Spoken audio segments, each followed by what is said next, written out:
Hey home bakers, over the past 5 years I've been doing my best to help answer your bread making questions, and today I'm going to answer the unanswerable. Ready? Roll that theme tune.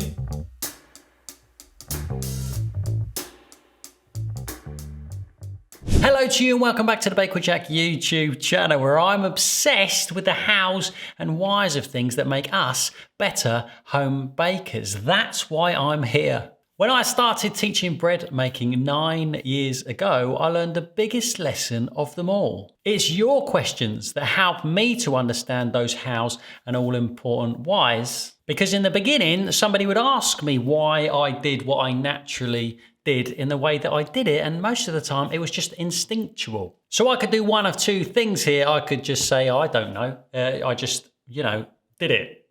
Stop asking me stupid questions. Helpful? No.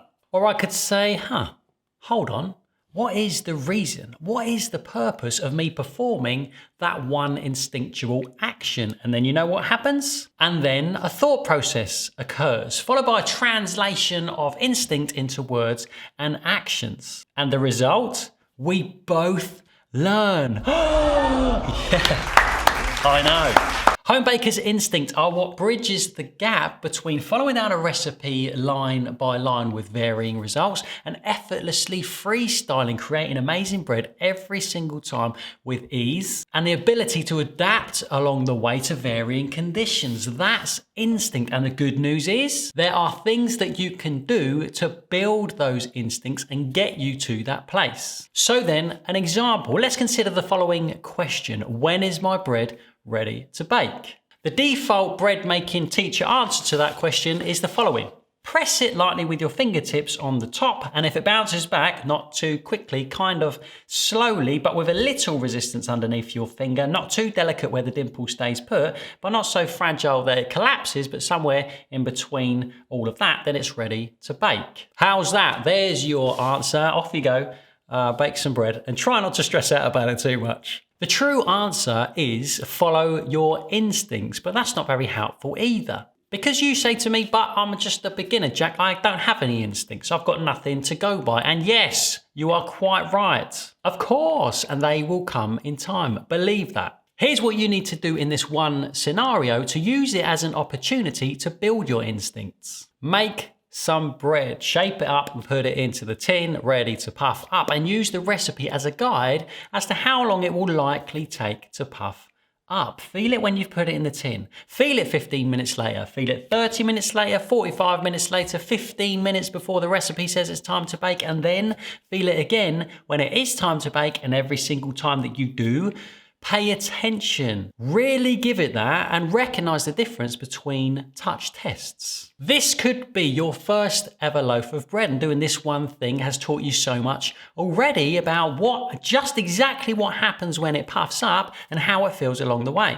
Do this again with your second and third and fourth loaves of bread, and just imagine what you are contributing to your bank of home bakers' instincts. If you are making rolls here, there's even more to learn about the properties of the final puff process. Tray up your rolls across 2 or even 3 trays and bake one tray when you think that it's ready, and then bake the other 1 or 2 at intervals afterwards. See how they come out, and now you're truly learning. Compare the different trays of rolls with one another and decide on which one you like the most. Bank that experience. Let's keep going. If you're scared or worried about your bread overproving and collapsing, don't be, because even that is probably the biggest learning experience to be banked too. If it's yeasted bread you're making, you'll likely be able to reshape it again and let it puff up another time, or make something else out of it like pita breads or focaccia. And if you've been feeling it along the way, then you've just learned a massive lesson, which is just how far can I push this puff before it collapses, and how does it feel just before it's too late. Instinct. I think in amongst all of this, what I'm trying to put into words is the power of practice, both short and long term, and to pay attention what you're doing along the way. And let me elaborate. There is no secret to practice. The more you do, the more you learn. Even if, and this is a big one, even if you don't feel like you're learning anything, you really are. You really are on some level absorbing a part or all of that experience into your instincts bank. I promise you that. Don't question it, it's fact. If you simply allow yourself to believe that one thing, then the repetition and practice, despite any perceived failure that you might experience along the way, of which there actually truly is none, will be so much easier. And pay attention, be present. Getting a real feel for what you're doing is another way of saying building your instincts. Give it 100% of your attention along the way. Really be there. Touch it, feel it, register the change. This is really important when you're stretching and folding a sourdough or a ciabatta, for example. Don't do it with half an eye on a recipe, reading along to what you're doing. Shift your attention solely on what you're doing, on your dough. If a recipe says give it 10 to 12 folds, for example, to help build structure without tearing, register that, shift your attention to the dough and feel it as it goes along. Like this.